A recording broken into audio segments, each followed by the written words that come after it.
नमस्कार, मैं हुदा Shankar. News bioscope में आप सबों का स्वागत है। दिवाली की शाम है और थोड़ी ही देर बाद पटाखों की गूंज सुनाई देने लगेगी। चुनावी माहौल भी चल रहा है और इस चुनावी माहौल के बीच किस किस विधानसभा में कहां कौन कौन से बम फूटने वाले हैं और कहां क्या माहौल है, इसके बारे हम दिवाली के ही अंदाज में चर्चा करेंगे। देखिए, हमारे साथ मदन है, हमारे साथ राकेश रंजन जी हैं, हमारे साथ मनीष हैं। हम चर्चा करते हैं और ये जानने की कोशिश करते हैं कि इस बार किस किस विधानसभा में बम फूटने के आसार हैं, कहां कहां बारूद तैयार है, कहां कहां धमाका हो सकता है। तो सबसे पहले शुरुआत राजधनवार सीट से करेंगे, क्योंकि बाबूलाल जी जो बीजेपी के प्रदेश अध्यक्ष हैं, बीजेपी के हैवीवेट नेताओं में हैं, राजधनवार से चुनाव लड़ रहे हैं। लेकिन सबसे दिलचस्प बात यह है कि उनका मुकाबला माले के राजकुमार यादव से होना था, लेकिन वहां जेएमएम ने भी गठबंधन की शर्तों को दरकिनार करते हुए निजामुद्दीन अंसारी को कैंडिडेट खड़ा कर दिया और सबसे बड़ा तड़का वहां लगा रहे हैं निरंजन राय। और कहा जा सकता है कि निरंजन राय 137 करोड़ की संपत्ति वाले, उन्होंने हलफनामा दाखिल किया है और चुनाव मैदान से उन्होंने बीजेपी के नेताओं के मनाने मनुहार करने के बाद भी हटने से इनकार कर दिया। हमारे साथ मदन है। मदन, क्या लगता है कौन सा बम फूटेगा इस बार राजधनवार में? देखिए, बड़ा बम जो है सबसे अगर आप देखें तो वो राजधनवार पहुंच चुका है। इसलिए क्योंकि बीजेपी के प्रदेश अध्यक्ष तो हैं ही, बल्कि बीजेपी की तरफ से एक संभावित मुख्यमंत्री के उम्मीदवार भी हैं। तो ऐसे में अगर बीजेपी को बहुमत मिलती है तो प्रबल दावेदार के तौर पर बाबूलाल मरांडी का नाम है। ऐसे में बाबूलाल मरांडी को रोकने के लिए पुरजोर कोशिश की जा रही है। हालांकि गठबंधन का जो समीकरण है वो वहाँ पर टूटता हुआ बिखरता हुआ नजर आया, लेकिन बीजेपी के ही बागी वहाँ खुद तैयार हो गए हैं। तो ऐसे में वोटों का जो बिखराव है वो एक तरह से जो है वहाँ पर देखने को मिल रहा है। तो इसमें किसकी जीत और किसकी हार ये कह पाना अभी थोड़ी मुश्किल है, लेकिन एक बड़ा बम जो है वो राजधनवार में है, जो कि कभी भी फट सकता है। देखिए, राजधनवार में कुछ ऐसे ही हालात हैं। कुछ और हॉट सीट की बात करें तो एक बेरमो भी है। बेरमो में कुमार जयमंगल सिंह और बीजेपी के बीच मुकाबला था। बीजेपी के रविंद्र पांडे थे, लेकिन वहां जयराम महतो ने भी चुनाव लड़ने का ऐलान कर दिया और वहां भी अभी से लगता है कि ये बुलेट बम की तरह माहौल है बेरमो में भी। रंजन जी, आप बताइए जरा। यहाँ आपके पास बुलेट बम था, आपने दिखा दिया। मुझे लगता है जो डुमरी और बेरमो है वो इस चॉकलेट बम जैसा या आलू बम जैसा धमाकेदार है, चूंकि शोर सबसे ज्यादा उसी का है, क्योंकि उस सीट पर जयराम महतो चुनाव लड़ रहे हैं। तो इस वजह से सबसे ज्यादा चर्चा, और अगर उसके बारे में आप बातचीत देखें तो शोर वहीं का सबसे ज्यादा हो रहा है, इस दो कंस्टिट्यूएंसी की। और ये दोनों कंस्टिट्यूएंसी इस वजह से भी बहुत महत्वपूर्ण हो गई है, जिसकी वजह से उसकी इतनी चर्चा हो रही है कि जयराम तो हैं ही, जब आप उनके खिलाफ जो कैंडिडेट्स खड़े हैं उनको देखें, वो सारे हेवीवेट हैं। आपने बेरमो की बात की, देखिए वहां से जयमंगल सिंह कांग्रेस के विधायक हैं, राजेंद्र बाबू के बेटे हैं, तो उनका एक अपना रुतबा रहा है राजेंद्र बाबू का इस क्षेत्र में, और उनकी विरासत को संभाल रहे हैं जयमंगल सिंह। और उसी तरह से जब आप रविंद्र पांडे का नाम लेते हैं तो बीजेपी के कद्दावर नेता हैं, कई बार सांसद रहे, 5 बार के सांसद रहे हैं गिरिडीह से। तो ये तीनों अगर आप कहें तो बड़े नेता हैं झारखंड के, और इसमें जयराम महतो की एंट्री हो चुकी है और उनको भी अब बड़े नेता के तौर पर देखा जा रहा है। तो इसलिए जो बेरमो में वो चुनाव है उसका शोर सबसे ज्यादा है, बिल्कुल इस चॉकलेट बम के जैसा, आलू बम के जैसा। जैसे ये जब फूटता है तो बहुत जोर का आवाज करता है, तो वही आवाज वहां पर सुनाई दे रही है। और डुमरी भी उसी तरह की सीट है, क्योंकि सामने मंत्री बेबी देवी हैं जो टाइगर जगन्नाथ महतो की पत्नी हैं, और उनके निधन के बाद उस सीट से वो चुनाव जीती हैं। वहां पर जयराम हैं और इसके अलावा आजसू से यशोदा देवी। तो ये दो जगह का चुनाव मैं झारखंड में मानता हूं कि ये बिल्कुल आलू बम जैसा है, जिसकी की चर्चा सबसे ज्यादा है और शोर भी सबसे ज्यादा है।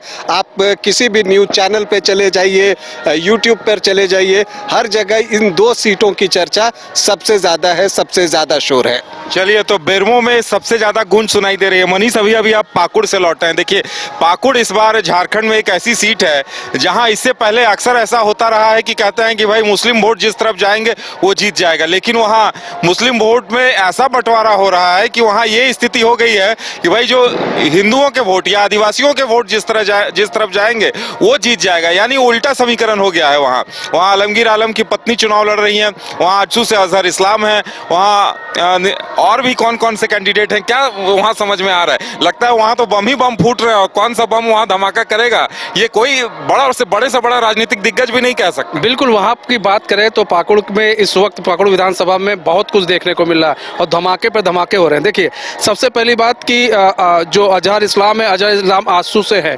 उसके बाद जो आलमगीर आलम की जो वाइफ है, उनको जब टिकट मिला तो उससे पहले अकील अख्तर जो है, जो कि समाजवादी पार्टी से खड़े हुए हैं, वहाँ से चुनाव लड़ रहे हैं, अपनी किस्मत आजमा रहे हैं। इससे पहले भी किस्मत आजमाए थे, तीसरे नंबर पर रहे थे।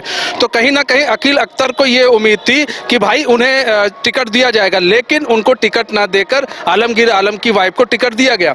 और नॉमिनेशन से एक दिन पहले उनको शाम 4 बजे तक जो है उन्होंने समाजवादी पार्टी ज्वाइन की, फिर उन्होंने उससे टिकट लिया। उसके बाद जो है वो नॉमिनेशन करने के लिए पहुंचे। फिलहाल एक दिन नॉमिनेशन करने पहुंचे तो वहां पर टाइम बहुत लग गया, तो वो नहीं कर पाए। उसके दूसरे दिन बाद उन्होंने नॉमिनेशन किया। देखिए, बम की बात करें तो वहां पर बम इसलिए भी फूटता दिख रहा है क्योंकि 4 वहां पर मुस्लिम कैंडिडेट हैं। वहां पर एक AIMIM का भी फैक्टर वहां पर देखा जा रहा है, समाजवादी पार्टी है, वहां पर आजसू है, वहां पर कांग्रेस है, और चारों की जो भी प्रत्याशी है सब मुस्लिम है। अब ऐसे में अब देखिए, अब यहाँ पर हमने भी एक छोटा बम ले रखा है यहाँ पर, इसको समझिए। ये जो है इसे आप कह सकते हैं AIMIM है। यहाँ पर वो जो है छोटे बम की तरह फटेंगे और उससे जो है कई आप लोगों ने जो बम लिए ना, इन लोगों को असर पड़ेगा। ये छोटा बम इन बमों पर असर दिखाएगा, इसलिए दिखाएगा क्योंकि मुस्लिम कैंडिडेट हैं, हाजी हैं वो, और उनका भी असर है,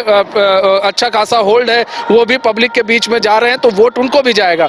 अब आई बात कर लें अकील अख्तर की, बात कर लें। अकील अख्तर एक बार वहां से विधायक रह चुके हैं और ऐसे में आसू से वो तीसरे नंबर में थे और उनके अपने भी कोर वोटर हैं, तो कुल मिलाकर अकील अख्तर भी कहीं ना कहीं वोट काटेंगे। लेकिन जो सबसे बड़ी लड़ाई होने वाली है वो होगी आजसू और आपका कांग्रेस में। चलिए, वहां कौन सा बम किसको घायल करेगा ये देखना दिलचस्प होगा। पाकुड़ की बात कर रहे थे, देखिए धमाकों की गूंज यहाँ भी सुनाई देने लगी। राकेश जी, आप कुछ कहना चाह रहे थे? या मैं कहना ये चाह रहा था, जब इन्होंने बताया कि अकील अख्तर समाजवादी पार्टी से चुनाव लड़ रहे हैं, तो दिवाली में वो यहाँ तो नहीं है, लेकिन एक घरकुंडा जो है हमारे तरफ बनता है। मुझे लगता है इस चुनाव में समाजवादी पार्टी जो है वो घरकुंडा बन गया है और उसमें बहुत सारे लोग जो है उनको आश्रय मिल रहा है। उस घरकुंडा के अंदर जो है आने के लिए जगह मिल रही है। अभी भी जो बहनें होती हैं वो घरकुंडा बनाती हैं, वो घर होता है।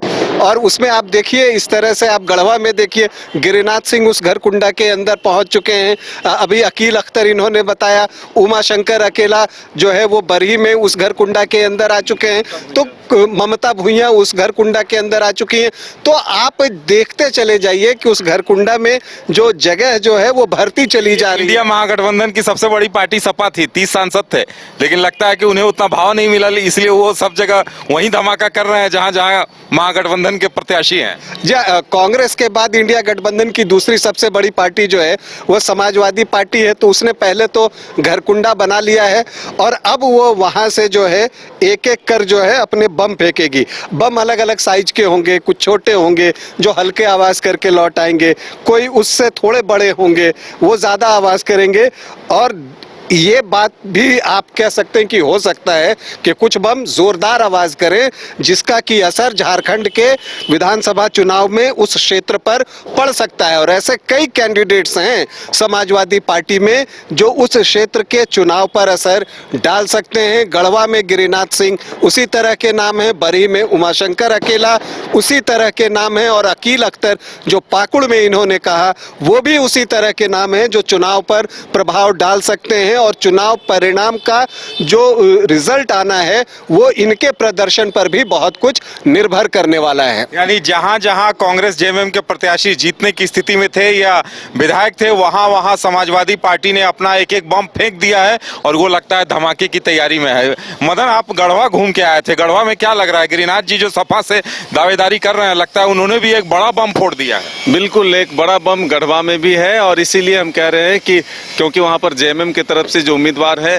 वो मंत्री हैं मिथिलेश ठाकुर, और सत्येंद्र नाथ तिवारी जो है वो बीजेपी के उम्मीदवार है। लेकिन उसी बीच में एक बड़ा बम बनकर गिरिनाथ सिंह आए। हालांकि जो प्रत्याशी हैं बीजेपी चाहे जेएमएम के, वो ये कहते हैं कि गिरिनाथ सिंह कोई फैक्टर नहीं है, लेकिन कितना बड़ा बम बनकर वो फूटेंगे ये आने वाला वक्त बताएगा। लेकिन उससे भी बड़ा बम और भी जगह है, चंपई सोरेन जो कि उमाशंकर अकेला के बारे ये कह रहे थे कि देखिए, अरुण साहू को कांग्रेस ने बड़ी उम्मीदों के साथ ओबीसी समीकरण के साथ उतारा, लेकिन उमाशंकर अकेला, उन्होंने भी एक बड़ा बम वहां फोड़ दिया है और बड़ा भीतरघात होने जा रहा है। बिल्कुल, देखिए हर एक जगह छोटे बड़े मिडिल सब साइज के बम फिट हैं। अब कब कौन फूटेगा इसका इंतजार है। इस चुनाव परिणाम जैसे ही 23 को आएगा तभी पता चलेगा कि कहां कौन सा बम फिट हुआ। लेकिन उसी के साथ साथ कई और जो महत्वपूर्ण सीट हैं, चाहे वो हेमंत सोरेन की सीट हो, कल्पना सोरेन की सीट हो, सरयू राय की सीट हो, बन्ना गुप्ता से आमने सामने की स्थिति है, चंपई सोरेन की बात करें, लोबिन हेम्ब्रम की बात करें, कई ऐसे दिग्गज हैं, रघुवर दास की बहू हैं चुनावी मैदान में, चंपई सोरेन के बेटे हैं चुनावी मैदान में, तो कई बड़े बम जो है वो फिट कर दिए गए हैं। तो अब देखना होगा कि बम की आवाज और धमक कितनी तेज है, ये आने वाला वक्त बताएगा। बिल्कुल बिल्कुल बिल्कुल। बम तो ऐसे भी मिलेंगे आपको जब हम लोग दिवाली होती है और कुछ पटाखे जब हम ऐसे करके ऐसे फेंकते हैं ना, तो और कान बंद कर लेते हैं कि बहुत जोर का आवाज करेगा, वो फुस-फुस की। लेकिन वो फुस बम हो जाता है। तो इस चुनाव में आपको वैसे भी प्रत्याशी देखने को मिलेंगे जो कि हो सकता है कि फुस बम साबित हो जाए। खुश नहीं होगा क्योंकि